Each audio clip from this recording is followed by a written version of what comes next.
ভারতের স্বাধীনতা আন্দোলনের বিদায়ী আত্মারা আজকের এই অনুষ্ঠানের সাক্ষ্য হয়ে আছে। নৈনাং শস্ত্রাণি ছিদন্তি নৈনাং দাহতি পাবক নৈনাং ত্রয়ন্তাপো নশশায়াতি মোদত আত্মাবিনেশ্বর অন্তর্নাশিনী। গীতার এই শাশ্বত বাণীকে আমি মনে প্রাণে বিশ্বাস করি। তাই আমি বিশ্বাস করি যে উপরের যেই অংশটি খালি চেয়ার, লাল চেয়ার ক্রস করা আছে, সেই চেয়ারগুলির মধ্যে প্রতিটি চেয়ারে ভারতের স্বাধীনতা আন্দোলনের বীর শহীদরা আজকের এই মঞ্চে উপস্থিত আছেন এবং আমাদের কথাবার্তা শুনছেন। তাই তাদের প্রতি আমার ক্ষুদিরাম বোস এবং প্রফুল্ল চাকি, এই দুটি নাম খুবই শ্রদ্ধার সাথে ভারতের স্বাধীনতা আন্দোলনের প্রথম অধ্যায় শুরু করলে পাওয়া যায়। কিন্তু আমি বলবো যে প্রফুল্ল চাকি ভারতের স্বাধীনতা আন্দোলনের বাংলার বিশেষ করে যদি শহীদ বলা হয় প্রথম শহীদ। আমার কথাটি অনেকের বক্তব্য হবে না, কারণ ক্ষুদিরাম বোসের ফাঁসি হলেও প্রফুল্ল চাকির মৃত্যু তার আগে হয়েছিল। একই ঘটনায় প্রফুল্ল চাকিকে নৃশংসভাবে পিটিয়ে খুন করা হয়েছিল। আমরা ছোটবেলায় ইতিহাসে পড়েছি সায়ানাইড খেয়েছে। এটা সম্পূর্ণটা মিথ্যে। প্রফুল্ল চাকির শরীরের কোনো পোস্টমর্টম হয়নি। প্রফুল্ল চাকির শরীরে কোন রকম ডাক্তারি পরীক্ষা হয়নি এবং তার মৃত্যুর পর তার মাথাটি কেটে একটি জারের মধ্যে ফরমালিন দিয়ে তার মায়ের কাছে নিয়ে আসা হয় যে তুমি এটাকে শনাক্ত করো এটা প্রফুল্ল চাকি কিনা। এর থেকে নির্মম নৃশংস তার দৃষ্টান্ত আর স্বাধীনতা সংগ্রামে খুঁজে পাওয়া যায় না। কিন্তু দুর্ভাগ্যের বিষয় হলো প্রফুল্ল চাকি যথাযথভাবে আমরা তাকে সম্মান জানাতে পারিনি। কলকাতা থেকে শুরু করে বা কাকদ্বীপ থেকে শুরু করে যদি কুচবিহারের প্রত্যন্ত অঞ্চলে যাওয়া যায়, আমার চোখে একটা ক্লাবও পড়েনি যে প্রফুল্ল চাকি স্মৃতি সংঘ বা ওরকম অন্য কিছু। আবার একইভাবে ক্ষুদিরাম বোস এবং প্রফুল্ল চাকি এই দুজন একটি মিশনে আত্মবলিদান দিয়েছে। আমরাও এখানেও বিভেদের রাজনীতি করলাম। আমরা ক্ষুদিরামকে প্রফুল্ল চাকির থেকে আলাদা করে দিলাম। তাই সব জায়গাতে ক্ষুদিরামের মূর্তি করা হলেও তার পাশে প্রফুল্ল চাকিকে রাখলাম না। এটা একটা কি যুক্তি আমি জানি না। তবে প্রফুল্ল চাকির মর্যাদার সঙ্গে স্মরণ করা উচিত, আমি এটা মনে করি। আপনারা যারা আছেন এখানে স্বাধীনতা পরিবারের, আপনারা জানেন যে খুব শীঘ্রই আমরা একটা অর্গানাইজেশন টাস্ক ফর্ম করছি, research institute of Indian freedom movements. অর্থাৎ ভারতের স্বাধীনতা আন্দোলনে সমগ্র বিপ্লবী যারা যোগদান করেছে, যারা শহীদ হয়েছে, ফাঁসি কাস্টে হোক, পুলিশের গুলিতে হোক, জেলে নির্মম অত্যাচারে প্রাণঘাতী হোক বা আত্মহত্যা করুক বা অন্য কোনোভাবে স্বাধীনতা আন্দোলনের তার যোগদান ছিল, এরকম সমস্ত বিপ্লবী পরিবারকে শুধু ভারতবর্ষ নয় বাংলাদেশকেও আমরা এর সঙ্গে যুক্ত করছি এবং সমস্ত বিপ্লবীদেরকে একটা ছাতার মধ্যে আমরা আনতে যাচ্ছি। আর তার জন্য প্রয়াস আমাদের চলছে। এর মধ্যে আমরা কলকাতা সহ বিভিন্ন জায়গায় আমরা গেছি, বিপ্লবী পরিবারদের সঙ্গে যোগাযোগ করেছি এবং আমরা তাদেরকে একসঙ্গে আনতে পেরেছি। খুব শীঘ্রই আমরা একটা পিকনিক, তো আজকাল বললে পরে হয় না, ওই গেট টুগেদার বললে একটু ভালো লাগে। আমরা বিপ্লবী পরিবারদেরকে নিয়ে একটা গেট টুগেদার করবো এবং তারপরেই আমরা আমাদের পরবর্তী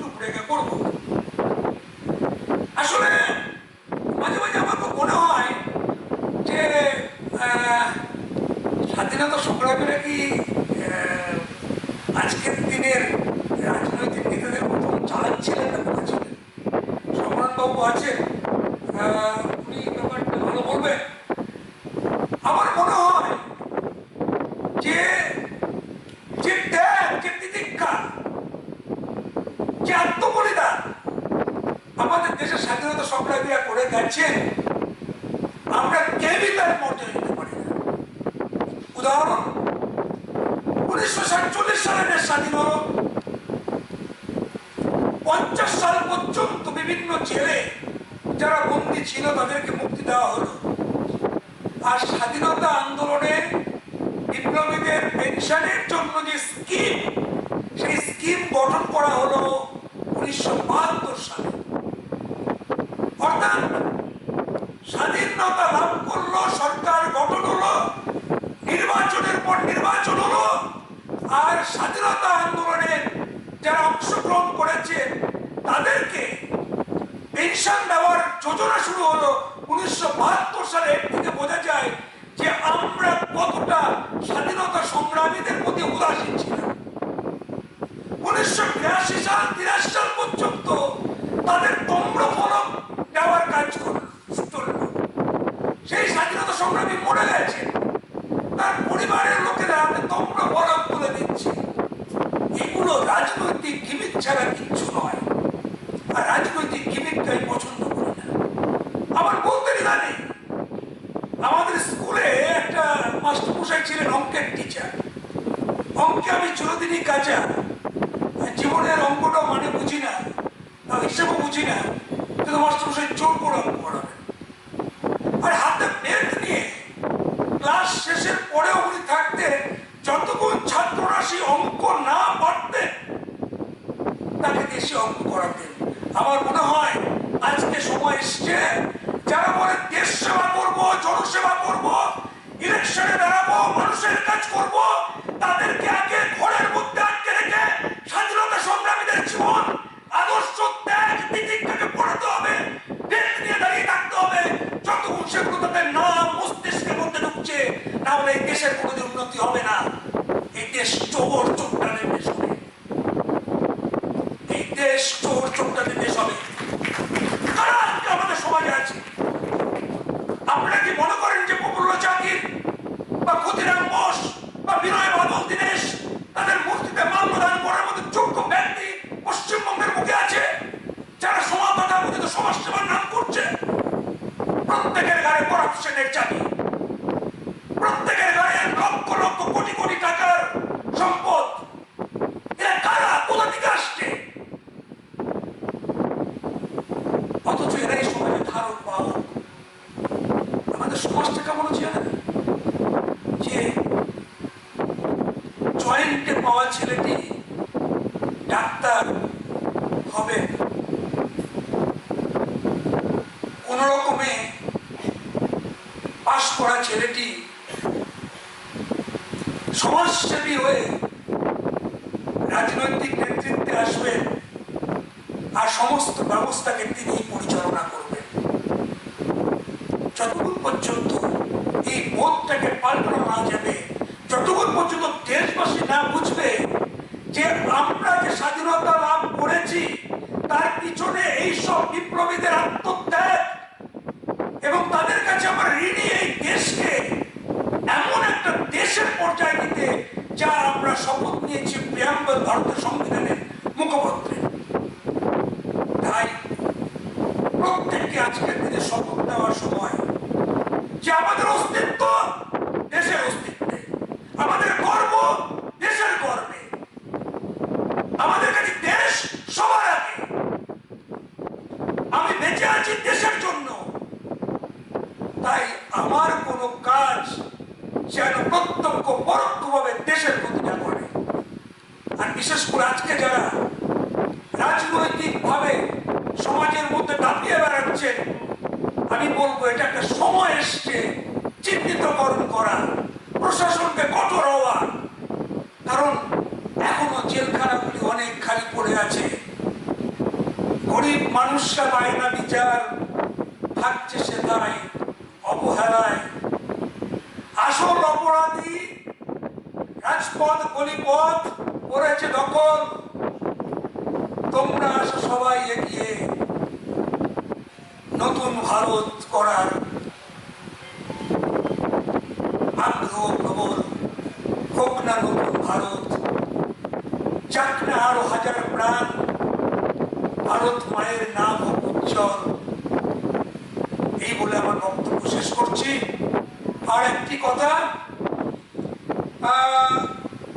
আমি কালকে ইন্টারন্যাশনাল অ্যাসোসিয়েশন অফ আর্ট, সেখানে আমি প্রস্তাব রাখবো যে মোকামা স্টেশনে যাতে প্রফুল্ল চাকির একটা অক্ষয় মূর্তি, ব্রোঞ্জের মূর্তি তৈরি করা যায়, এবং ভারতবর্ষের সমস্ত যারা স্কাল্পচার আছেন তারা কালকে থাকবেন, এবং আশা করছি আমরা 1 বছরের মধ্যে এই কাজটি করতে পারব। নমস্কার।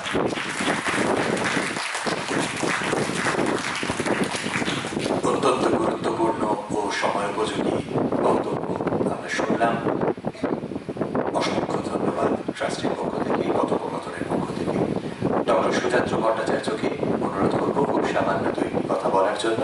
মহারাজা শ্রীচন্দ্র কলেজের অর্থনীতির বিভাগীয় প্রধান, কবি, প্রাবন্ধিক, অধ্যাপক ডক্টর সুজাত্র ভট্টাচার্য।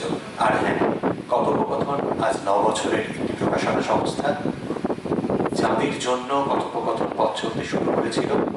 আমাদের মধ্যে এখন এসে উপস্থিত হননি আমার মাস্টারমশাই উত্তম মিত্র, সুজাত্র তাঁদেরই একজন। সেই অর্থে গুরুর প্রতি প্রণাম করে ডক্টর সুজাত্র ভট্টাচার্য। সকলকে শুভ নববর্ষ জানাই। আমার অন্য ইনভলভমেন্ট আছে আজকে, সেই জন্য আমি আজকে এই অনুষ্ঠানে বেশি থাকতে পারছি না। আজকের এমন একটি শুভ দিনই বলবো। নতুন বছরের প্রথম দিনে আমি মঞ্চের বিশিষ্ট ব্যক্তিদের সঙ্গে এই মঞ্চ শেয়ার করতে পারছি, সেটা আমার যথেষ্ট সৌভাগ্য। এবং এমন একটা অনুষ্ঠানে যেটার শুরুই হলো এমন কিছু গান এবং কথা দিয়ে, যা আমাদের সকলকেও এখনো শিহরিত করে। কিছুক্ষণ আগে আমি নামটি ভুলে গেলাম, যিনি গান গাইলেন, একটা সৌরভ, ভীষণ ভালো লাগলো ওর গানটা। মানে এখনো যে শিহরণটা জাগে দেশের গান শুনলে, দেশপ্রেমের গান শুনলে, সেটা বোধহয় আমাদের চিরন্তন। আমি জাস্ট কীর্তি কথা বলবো যে ভারতের স্বাধীনতা আন্দোলনের তো দুটো দিক ছিল, অহিংস এবং সশস্ত্র বিপ্লব। আমি ব্যক্তিগতভাবে আমি মনে করি একে অপরের পরিপূরক, একটি দিকেই একে অপরের পরিপূরক। কিন্তু সশস্ত্র বিপ্লবের ক্ষেত্রে যে আলাদা করে যে সাহস এবং যে চেতনা অনন্যের প্রয়োজন, সেটা হয়তো সর্বক্ষেত্রে দেখা যায় না। সুতরাং এর একটা আলাদা বৈশিষ্ট্য বা বৈচিত্র্য রয়েছে, যা সমস্ত সশস্ত্র বিপ্লবীদের আমাদের কাছে শ্রদ্ধার পাত্র করে তুলেছে। আমি এই অনুষ্ঠানে এরকম একটি উদ্যোগের জন্য আমি সুব্রত চাকি মহাশয়কে অনেক অভিনন্দন জ্ঞাপন করছি। এটি খুবই দরকার ছিল। কথোপকথনের কর্ণধার অভিষেক মহান ছাত্র ও এই উদ্যোগে সামিল। আমরা আজকে সবাই এই উদ্যোগে সামিল, সেটা আমি ভীষণভাবে গর্বিত, আনন্দিত। একটা ছোট্ট ঘটনার উল্লেখ করেই আমি আমার বক্তব্যটা শেষ করবো। সেটা হচ্ছে, আমি এই অনুষ্ঠানে আসার আগে সম্প্রতি একটি নতুন প্রজন্মের একজনকে, আমার একজন আত্মীয়কে আমি আজকে বলছিলাম যে আজকে প্রফুল্ল চাকির উপলব্ধি বই বেরোচ্ছে, আমি আজকে সেই অনুষ্ঠানে যাব। তো সেই নতুন প্রজন্মের বাচ্চাটি সে আমাকে একটু পুরো আজকে জিজ্ঞেস করলো, বেঙ্গল কেমিক্যাল। তো আমি যেভাবে শক্ট হলাম বা আহত হলাম, আমি বুঝলাম যে আচার্য প্রফুল্ল চন্দ্রের সঙ্গে সে প্রফুল্ল চাকিকে মিলিয়ে ফেলেছে। তো এই যে ঘটনাটা, এটা কিন্তু এক সার্বিক চিত্র। আমরা প্রফুল্ল চাকিকে সেই জায়গায় নিয়ে যেতে পারিনি, যার জন্য আজকে নতুন প্রজন্ম তাকে কিন্তু সেইভাবে চিনতে পারেনি। অথচ আমরা যখন পড়াশোনা করেছি, তখন কিন্তু ক্ষুদিরাম প্রফুল্ল চাকি দুজনের নাম একত্রে উচ্চারিত হতে দেখেছি। তো সেই পুরোনো দিনটা ফিরিয়ে আনার জন্য আবেদন করছি সবাইকে সচেষ্ট হতে বলছি। মানে প্রফুল্ল চাকির 19 বছর বয়স, সে যা করেছিলেন, যা তার কীর্তিকলাপ, সেটা নিয়ে হয়তো আমি কিছু বলার যোগ্য নই। যারা রয়েছেন ভবিষ্যতে তারা পরে বলবেনও। ঠিক একটা কথা মনে পড়ে যায় যে ভারত যখন কিছুদিন আগে, 1 দশক আগে একের পর এক ম্যাচ জিতত, তখন সৌরভ এবং সচিনের নাম আমরা প্রায় শুনতাম, কিন্তু নেপথ্যে রাহুল দ্রাবিড়ের একটা বিরাট ভূমিকা থাকতো। তার নামটা খুব নেপথ্যেই থেকে যেত, আড়ালে যেত। আমি ব্যক্তিগতভাবে রাহুল দ্রাবিড়কে পছন্দ করি না, কিন্তু রাহুল দ্রাবিড়ের এই ভূমিকাটা আমার কাছে ভীষণ শ্রদ্ধার। আজকে এই অনুষ্ঠানে এসে প্রফুল্ল চাকিরও এই ভূমিকাটার কথাই আমার বারবার মনে হয়, যে যখন একটু আগে বিপ্লববাবু বলে গেলেন, ক্ষুদিরামকে মানুষ যেভাবে চিনেছে, যেভাবে কাছে পড়েছে, প্রফুল্ল চাকি একই রকমভাবে হওয়া সত্ত্বেও দুর্ভাগ্যজনকভাবে সেটি হয়ে উঠতে পারেনি। আমি আশা করব সুব্রত যে দাবিগুলি রেখেছেন, সকলের সঙ্গে আজকে অনেকেই বিশিষ্টজনেরা আছেন, সবাই মিলে এই দাবিটা আমরা সার্থক করে তুলতে পারবো।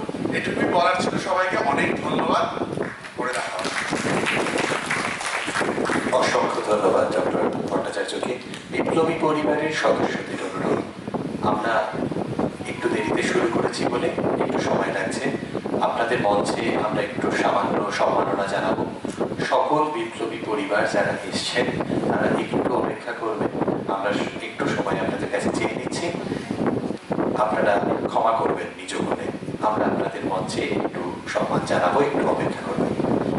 আমাদের মধ্যে উপস্থিত আছেন শ্রী গৌতম মোহন চক্রবর্তী। আমাদের এই শহরের তিলোত্তমার ভার ছিল যার হাতে, নগরপাল হিসেবে যাকে আমরা আজও মিস করি লিটারেলি।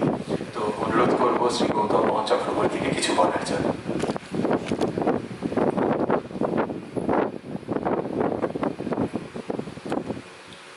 আজকের অনুষ্ঠানে উপস্থিত সবাইকে আমার নমস্কার জানাচ্ছি। পয়লা বৈশাখের দিন আমাদের প্রথা যেটা হয় যে একে অপরকে উপহার দিয়ে আমার মনে হয় যে আজকে যারা মঞ্চে পেয়েছেন বিশিষ্টজনেরা, তারা সুব্রত বাবুর কাছ থেকে যে উপহারটি পেয়েছেন, শহীদ প্রফুল্ল চাকির ওপরে যে বইটি, এর চেয়ে বড় উপহার করে আর কিছু হতে পারত না। কাজেই আমার এবং আপনাদের সকলের পক্ষ থেকে আমি সুব্রত বাবু এবং অন্যান্য যারা এই বইটি প্রস্তুতির সঙ্গে যুক্ত ছিলেন সবাইকে আমাদের ধন্যবাদ জানাচ্ছি। যখন আপনারা জানেন যে একটি বিতর্ক উঠেছিল যে স্কালটি কার, তাই নিয়ে যে এটা সুব্রত, এটা কি আমাদের প্রফুল্ল চাকির স্কাল না অন্য কারো স্কাল, এই নিয়ে তখন আমরা কিন্তু ফরেন্সিক সায়েন্সের কাছে রেফার করেছিলাম। দুর্ভাগ্যবশত ওদের রিপোর্টটা একেবারেই কনক্লুসিভ বা ডিসাইসিভ কিছু করতে পারেনি, যে জন্য আমরাও কিন্তু জোর করে এটা বলতে পারিনি যে ওই কমিটিটা প্রফুল্ল চাকর মহাশয়।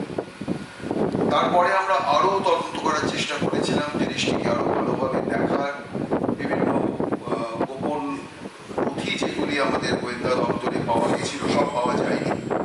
তার থেকেও কিন্তু আমরা নির্দিষ্টভাবে কিছু বলতে পারিনি যে স্কালটি কার। কিন্তু আমার মনে হয় ব্যাপারে এখনো আরো তদন্তের সময় রয়েছে, অপেক্ষা রয়েছে, এবং সময় এসেছে আমাদের কাছে এখন যে শুধু পুলিশের কাছে নয়, পুলিশের বাইরে বিচার বিভাগের যে মহাফেজ খানা হয় সেখানে প্রচুর কাগজপত্র রয়েছে। সেই কাগজপত্রগুলি এবং পুলিশের মধ্যে দুটি খুব গুরুত্বপূর্ণ বিভাগ রয়েছে, একটি রাজ্যের গোয়েন্দা সংস্থা ইন্টেলিজেন্স ব্রাঞ্চ এবং কেন্দ্রের গোয়েন্দা সংস্থা ইন্টেলিজেন্স ব্যুরো। এদের কাছে অনেক রেকর্ড কিন্তু এখনো কনফিডেন্সিয়াল বলে লেখা হয়ে গেছে। সেই কাগজ কিন্তু এখনো স্বাধীনতার এত বছর পরেও কিন্তু জনসমক্ষে প্রকাশ করতে দেওয়া হয়নি। আমি জানি না কেন, কিন্তু নিশ্চয়ই এর পিছনে কোনো কারণ থাকলেও আমার মনে হয় আমাদের অত্যন্ত দরকার যে এই যে ঘটনাগুলি, যে প্রফুল্ল চাকি তাকে মোকামা স্টেশনে তিনি সত্যিকে আত্মহত্যা করলেন না তাকে পুলিশ নির্দয়ভাবে হত্যা করলো, এর একটা কিন্তু কনক্লুসিভ একটা উত্তর আমাদের পাওয়ার সময় এসেছে। কয়েকটা প্রশ্ন তো মনে আসি। তখন ওনার বয়স ছিল 19 বছর। 19 বছর জানি না তিনি তখন তার কৈশোর কাটিয়ে যৌবনে প্রবেশ করেছেন কিনা, কিন্তু তার মানসিকতা যেটা, সেটা কিন্তু ভাবলে আমার মনে এক ধরনের বিস্ময় জাগে যে 19 বছরের একজন যুবক এবং তার সঙ্গে ক্ষুদিরাম মজুমদার এখান থেকে মোকামাতে গিয়ে মুজফ্ফরপুরে গিয়ে তারা চেষ্টা করছিলেন কিংসফোর্ড সাহেবকে হত্যা করার জন্য। হয়তো ভুল হয়েছিল, কিন্তু এটা তো স্বীকার করতেই হবে যে যারা মারা গেছিলেন তাদের হত্যা করার কোনো ইচ্ছা ওনাদের মনের মধ্যে ছিল না। কিন্তু তারপরে কি হলো, তারপরের যে ঘটনাগুলি, এগুলো কিন্তু এখনো রহস্যাবৃত। আমার মনে হয় এই ব্যাপারে নিশ্চয়ই আরো গভীর অনুসন্ধান হওয়া দরকার। খানিকটা হয়েছে, কিন্তু খানিকটা হয়নি। যে প্রশ্নগুলো হয়নি সেই প্রশ্নের উত্তর আমাদের পাওয়ার সময় এসছে। তার পাশাপাশি যে কথাটি একটু আগে বিপ্লববাবু বললেন, তারপরে আমাদের হিস্ট্রির যিনি এখানকার প্রধান অধ্যাপক তিনিও বললেন, আমি বলবো শুধু একটু মূর্তি কেন, মোকামা স্টেশন, আমরা তো এখন সব স্টেশনের নাম বিভিন্ন দেশনায়কদের নামে করছি। মোকামা মোকামা স্টেশনের নামটিও কি পাল্টানো যায় না? এবং এ ব্যাপারে আমরা যদি সবাই একসাথে রাজ্য সরকারের পক্ষ থেকে আমরা কেন্দ্রীয় সরকারকে লিখি, এবং আমার মনে হয় যে ব্যাপারে হয়তো কেন্দ্রীয় সরকার খুব একটা আপত্তি করবেন না যে মোকামা স্টেশন বা যে মোকামা স্টেশনের নামটা পাল্টে যদি শহীদ প্রফুল্ল চাকি স্টেশন করা হয়। তবে যেটা একটু আগে আরেকটি কথা শুনলাম, সত্যি সত্যি আমারও কিন্তু একই অভিজ্ঞতা।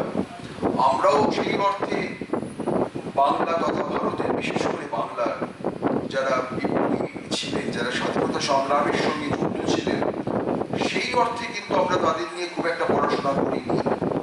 এবং এই যুগে যারা পড়াশোনা করছেন, এই যুগের ছোট ছোট ছোট ভাই বোনরা, তারা কিন্তু এই বিপ্লবীদের সঙ্গে একেবারেই কিছু জানেন না। যেটা বললেন প্রফুল্ল চাকির নাম শুনে জিজ্ঞেস করেছিল কি বেঙ্গল কেমিক্যাল কিনা, আমার ঠিক একই রকম অভিজ্ঞতা হয়েছিল আমার এক ছোট বন্ধুর সাথে কথা বলে দুদিন আগে। যাক, তাতে কিছু আসে যায় না, আমাদের এই জিনিসটা থেকে বেরিয়ে আসতে হবে। বেরিয়ে আসার জন্য যে দরকার, একটি হচ্ছে এই জাতীয় বই প্রকাশ করা, যে কাজটা ওরা করেছেন। তার সাথে সাথে স্কুলগুলিতে এই বিপ্লবীদের উপর পড়াশোনা করাটা কম্পালসারি করা একান্ত আবশ্যক। কিভাবে করা যাবে সেটা ভাবতে হবে। তবে আমরা নিশ্চিতভাবে স্কুল এডুকেশন ডিপার্টমেন্টে বলতেই পারি যে এই ব্যাপারে আরো পড়াশোনা করা, ছোট ছোট ছাত্রছাত্রীদের কাছে বাংলার বিপ্লবীদের সঙ্গে, বাংলার বিপ্লবীদের সম্বন্ধে আরো বিস্তৃত তথ্য দেওয়া এবং তাদের এই ব্যাপারে পড়াশোনা করা একদম অবশ্যই করা দরকার। আর একটা কথা বোধ হয় বিপ্লববাবী বললেন যে কয়েকদিন পরেই আমাদের এখানে নির্বাচন হচ্ছে, 7 দফার নির্বাচন। যারা নির্বাচনে দাঁড়াচ্ছেন, সামনে রঞ্জনদা মাথা নাড়ছেন, তারাও কতটা বিপ্লবীদের সম্বন্ধে সচেতন, তাদের সম্বন্ধে জানেন, তিনি আমারও কিন্তু সন্ধিহান আছে। জানি না এটি কোনো পরীক্ষা দেওয়া যায় কিনা, পরীক্ষার ব্যবস্থা করা হতো ভালো, ওদের কোয়ালিফাইড টেস্ট। যদি সত্যি একটা কোনো কোয়ালিফাইং টেস্ট থাকতো, সেই টেস্টটা যারা পাস করতেন না, সেই 42 জন বিশিষ্ট মানুষ যারা এরপরে এখান থেকে পার্লামেন্টে যাবে, তারা যদি বাংলার বিপ্লবীদের সম্বন্ধে কিছু না জেনে বাংলাকে রিপ্রেজেন্ট করেন, তাহলে তো বুঝতেই পারছি যে আমাদের পশ্চিমবঙ্গের ভবিষ্যৎ কোথায় দাঁড়িয়ে আছে। তবু শেষ কথা বলবো যে আজকের দিনটি আমার কাছে অত্যন্ত আনন্দের, অত্যন্ত বিশেষ একটি দিন, যে 1 বৈশাখ এরকম চমৎকার একটি বই হাতে পেলাম। আমি আবার সুব্রত বাবুকে আমার ধন্যবাদ জানাচ্ছি। এবং দেখছি বেশ ছোট ছোট বেশ কিছু ছেলেরাও এসেছে। তোমরা কি স্কুলে পড়ো না কলেজে? পিছনের দিকে বসে আছো, স্কুলে পড়ো। তোমরা যে আজকে এসেছো, খুব ভালো লাগছে। এই ধরনের অনুষ্ঠানে তোমাদের আরো বেশি করে আসা উচিত। এখানে এলে তোমরা জানবে যে 19 বছরের একটি ছেলে কিভাবে হাসতে হাসতে নিজের জীবন দিয়েছে। তার সঙ্গে ক্ষুদিরাম বাবু